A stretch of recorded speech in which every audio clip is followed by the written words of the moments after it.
wanted to do something that I haven't done in a really long time, and that is read you guys a story. And not a story, like a real story. I wanted to read like a fictional story, like the scary storytelling that I used to do all the time. This was a very impulsive video, hence the no makeup and the giant t-shirt. But I kind of figure these are the types of videos that you don't necessarily watch, you more so listen to, because there's literally no point in looking at me. I remembered earlier today that I had a section on my subreddit for no sleep stories. So basically stories that you guys write, fictional stories that you can submit to me, because I used to do these videos all the time. So I went through it and I actually found you guys are amazing writers, amazing. And I found 2 stories that I'm really excited to read to you guys. So if you are new to my channel or you've never seen one of these videos before, basically this is like all my other videos where I just read a story.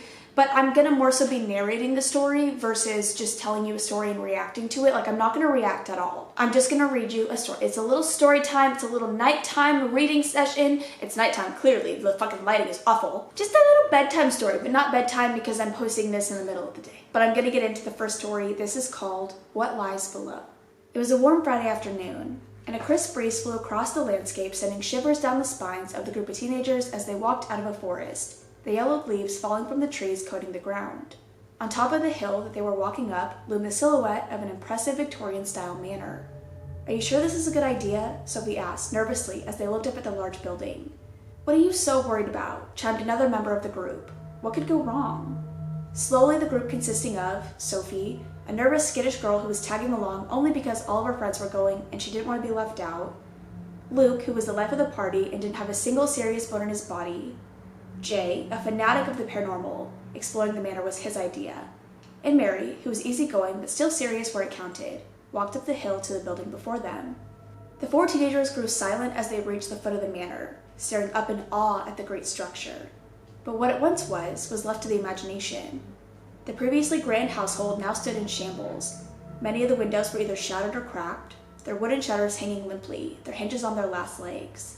Ivy grew up the walls like hands reaching out of the earth.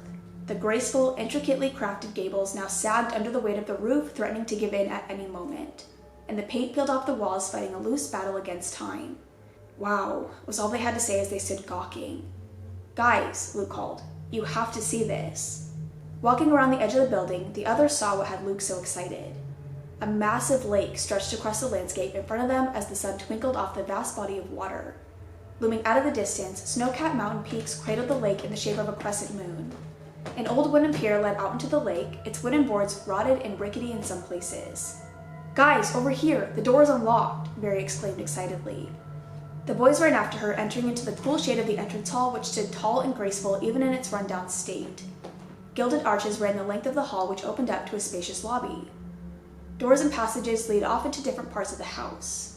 2 curved staircases wound themselves up to the 2nd and 3rd floors from either side of the main entrance hall. Just as Mary, Luke, and Jay were about to set up to explore the house, Jay spoke up, breaking the silence. "Or Sophie." "She must still be outside," said Luke. "I didn't see her follow us into the house." "Well then, let's fetch her and start looking around," Mary said impatiently.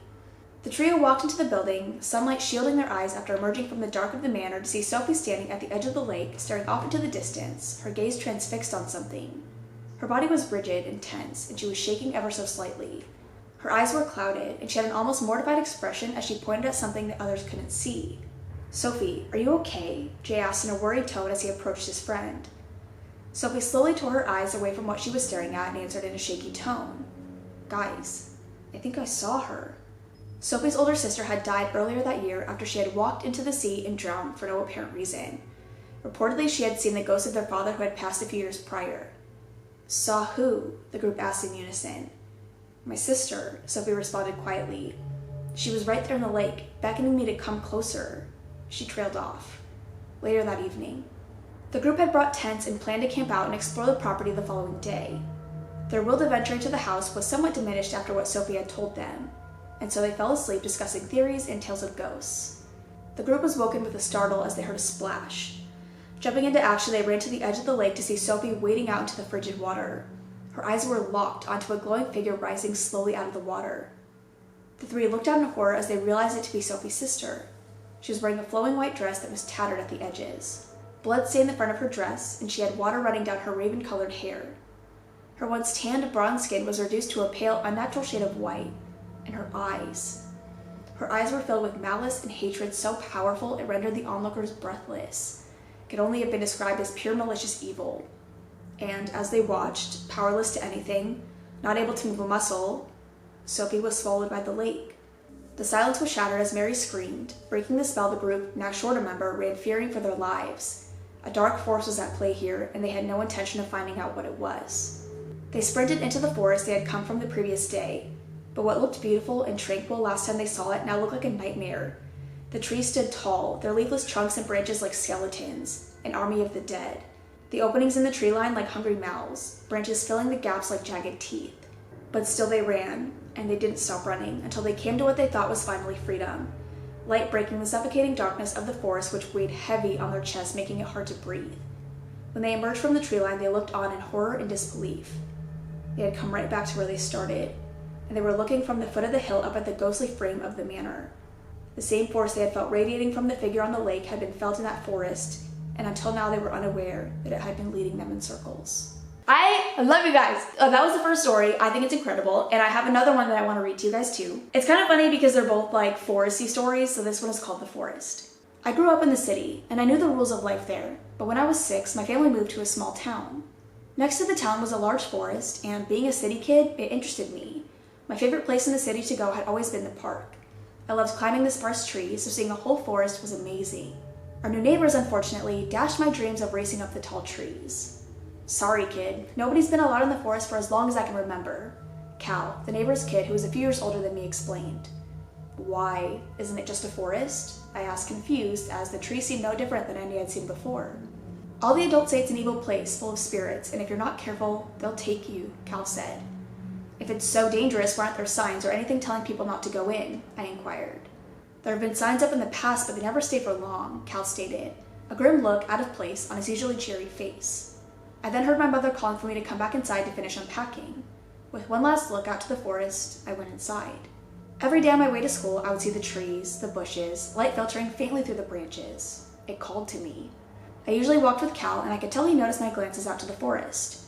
Forget about it, kid. You know you can't go in there. Cal sighed one day as we walked past a stretch of the trees I longed to explore. Yeah, I just wish they would give us at least a reason we weren't allowed. I mean, the Evil Spirit 67 story might work for little kids, but I'm not a kid anymore, I stated, looking out to the forest. I knew there was something in there the adults didn't want us near, but I didn't know what it could be. I just couldn't see how a place as beautiful as that forest could hold anything dangerous. For 2 years, I would look out to the forest feeling a pull deep in me. I knew I needed to go into the forest. I knew that's where I belonged. Even though Cal was now 11 and going to a different school than me, he still walked with me every day. I think he didn't trust that I wouldn't go into the forest. I guess he was right. One day, I couldn't help myself. Cal was busy with what I can't quite remember, but he couldn't hang out with me that day. So when my mother was busy in the kitchen, I slipped out the back door. I crept along the back wall of our garden, the flowers newly blooming in the early spring air. I saw the weeds my mother had plucked from the garden already wilting slightly underneath the blossoms. I suddenly found myself directly in front of the edge of the forest. With a breath, I stepped in. The air was different, damp. The scent of the trees filled my head, making a giddy giggle bubble through my lips. I raced around, running my hands along the trees as I ran. I went deeper, turning left and right until I lost track of where I had come from and where I was going. Then I saw it, the tallest tree I'd ever seen, branches perfectly spaced for climbing. I flew up the tree, barely feeling the branches. At last, I reached the top and looked around. I noticed a large blue butterfly, its delicate wings almost putting me in a trance. My eyes followed it as it floated down to a large ravine, and I felt another strong pull. I headed down the tree only slightly slower than I had gone up. I quickly arrived at the ravine, looking down only to scream, the loud sound echoing around me, ringing in my ears. The ravine was filled with children in various stages of decay, some just skeletons browning with age, plants growing over the others, their faces slightly remaining with looks of grotesque horror. Then I noticed the most recent body. Mine.